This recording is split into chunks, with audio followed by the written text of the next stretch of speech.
Let's talk some sports, baby. And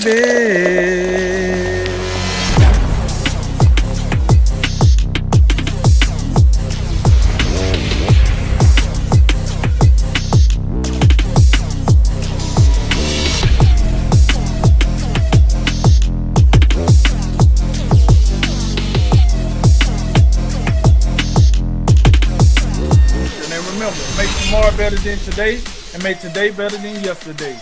And you know what we gonna do. We gonna holler at you until next time, baby. All right, time to finish off with rapid reaction. A lot of topics, a little bit of time. Take us away, Drink. Let's roll, baby. Baseball Hall of Famer Hank Aaron has passed away at the age of 86. Your thoughts on this on his legacy, Jay? Not enough time in a day to talk about the greatness of Hank Aaron, but quite simply, one of the best to ever do it. Some still regard him as the true and rightful home run king with 755 home runs. Overall, fantastic career, and loved and cherished by everyone that knew him. Notre Dame football is being placed on a 1-year probation for recruiting violations. Big deal, little deal, no deal. All right, so funny thing, right? Notre Dame is one of 3 teams that got put on violation for the same recruit. It was like Notre Dame, Florida, and I forget the third team. The third team eludes me. The reason this is funny is because the recruit in question, Savion Small, the linebacker, he actually committed to Washington. So 3 teams, maybe I don't think it's Tennessee, but 3 teams get in trouble for this guy, and he don't go to any one of these 3 teams, which is wild. And then it turns out the kid didn't have that awesome of a first year. So you might be in trouble for just not doing your due diligence. To answer the question, I'm gonna say this is a little deal just because these 3 programs got in trouble for this guy and he didn't go to any one of the 3 programs. It would be a bigger deal if he had actually went to one of the programs, because then you would probably have a Tennessee type issue. But yeah, I'm gonna go with little deal on that one. The NBA has rescinded a technical foul from Golden State Warriors forward Draymond Green after a referee ejected him from Thursday night game for yelling at him, but in return, Green was actually yelling at rookie center James Wiseman. What's your reaction to this? I think it's unfortunate. I mean, it's one of those things where you'd like the referees to get together and communicate, and you'd like to see the rejection ascended if it truly wasn't deserved. But on the flip side, it's one of the side effects of being a guy with a reputation who just always yelling at people. So, I mean, in some respects, you feel bad for Draymond Green, but that's what comes with your reputation. Former Lions head coach Matt Patricia is returning to New England to work for Bill Belichick and the Patriots. What do you make of this development? The same thing I make for the development of college coaches that go back to Nick Saban after a failed attempt. Here's the deal: everybody want to be the man until they are the man, and then you realize, dang, being the man is tough. And what I do like about this situation with Matt Patricia, or what they do in college with Alabama, is you take your licks, you go back, you sit down with the goats, and you say, what did I do wrong? Where did I go wrong at? And you can fix that and then get another shot. We seen that with Josh McDaniels. He goes, he fails, he come back, kind of, re-erect his career, and then he get out for a job, and we know what happens after that. But what I'm saying? It's nothing wrong. Like, that's what naturally people do. You usually do that with your parents, right? You go out, you learn something, you fail, you come back, you ask your parents, what did I do wrong? They sit down and say A, B, and C, and then you go readjust and try it again. So I'm not mad at it. I actually, I applaud him for having enough, for putting his ego to the side and going back and talking to Bill and going back on that stuff and try to fix the things he did wrong. So I applaud him on that. Chicago's Cub third baseman Chris Bryant said he's not having as much fun as he used to in an interview with Barstool Sports Podcast. You have any advice for him, Jay? Retire. if it's not fun anymore, and I think in all seriousness, that's the root of like all sports and all athletic competition is to have fun. Right. So retire, but he's not going to retire because I guarantee he likes that sweet paycheck he's getting And I'd like that sweet paycheck he's getting too, if I have to be honest. The Texans have interviewed Josh McCown and Jim Caldwell for their head coaching vacancy. Who would you hire between those two candidates? Jim Caldwell. I like. Josh McCown. You want to be our backup quarterback? Like I don't know. Yeah, I'm going with Jim Caldwell. Why? Proven commodity. He done done it. Some people say he got fired unfairly in his last job. They got not unfairly. I say prematurely. In his last job with Detroit. So yeah, I'm gonna go with the proven commodity. I'm gonna go with Jim Caldwell. Josh McCown, good quarterback. Maybe you can go in the booth and pull the Tony Romo. I probably like you better there than a head coach. So yeah, that's my thoughts on that.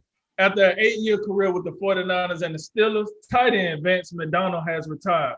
What are your thoughts on his career?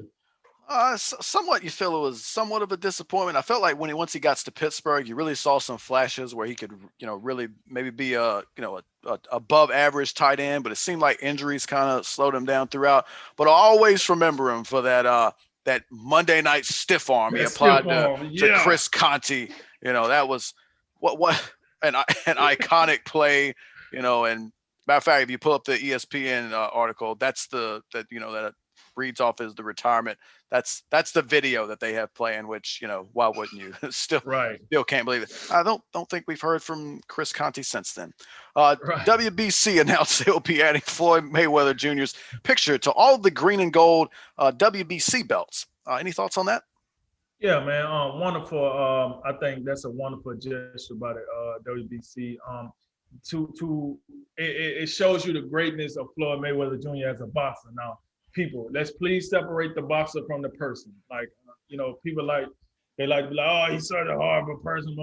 Okay, but I'm talking about the boxer. Mike Tyson was a horrible person, but he was a terrifying boxer. He was a fighter. And I think for Floyd Mayweather Jr., this is an honor. And it's a testament to his career as a boxer to have your picture on all the belts for the WBC. For those that don't know, WBC is one of the 4 major boxing councils. So, to have your picture on those belts next to Muhammad Ali and some of the other greats is a hell of an honor. And I think it's well deserved when you go back and look at his boxing career as one of the greats.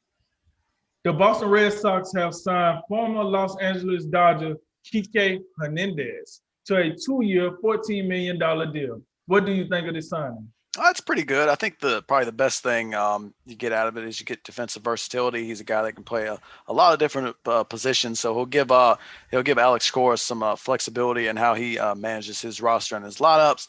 But of course, he's not Mookie Betts. I'm sure the Red Sox would much prefer to have him back and have him back on the team. But oh well, they don't. Tonight it's UFC 257. Poirier and McGregor. The second fight of that on ESPN Plus pay-per-view at the Etihad Arena in Abu Dhabi. The main event is a UFC lightweight bout between the second-ranked contender Dustin Poirier and the fourth-ranked contender Conor McGregor. Who you got?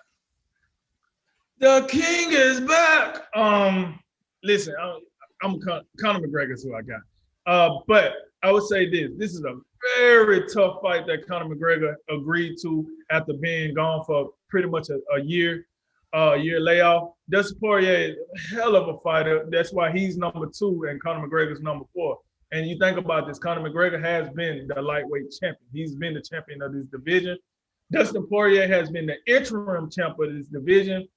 So this is, a hell of a fight. Like you mentioned, this is the second fight. The first fight ended relatively fast. Conor McGregor knocks out technical knockout, punched him. It's a very questionable punch, as some people like to put out, because it seems as if Conor had punched Dustin Poirier in the back of the head. Problem was, it wasn't intentionally. It's just one of those things when you get to punching at a rapid rate, sometimes you do clip an area you shouldn't. However, Dustin Poirier do not use that as an excuse. He just said Conor McGregor was the better man that night. So this fight is highly anticipated. Why? One, you're going to have, roughly, I heard something about 7,000 fans. I don't know how true that is, but that's what I heard. So maybe 7,000 fans in the arena. And I do believe, against the contrary of what you've been hearing in the MMA community, the winner of this fight will fight Khabib next, I think. just because these two dudes seem to be the most polarizing and the toughest competition you can get for the title. No disrespect to the other contenders in the division, but Khabib then pretty much wiped up all the competition, to be perfectly honest. And since he gets to pick who he fight next, this fight would go a long way to his next contender for the lightweight championship. So Conor McGregor, I think he get him out of there in somewhere in the first 4 rounds. I don't think it goes as fast as the first fight, just because Dustin Poirier is a different fighter, a tougher fighter, and he'd have been through a lot since the first fight. So yeah, I'm going Conor McGregor knockout somewhere in the first 4 rounds. All right, that concludes today's Drink of Wisdom. Like, share, subscribe. We'd appreciate it all. Thanks for joining us today. I'm Jay Wise. And I'm Nathan Drinking. And remember, make tomorrow better than today and make today better than yesterday. And you know what we gonna do. We gonna holler at you until next time, baby.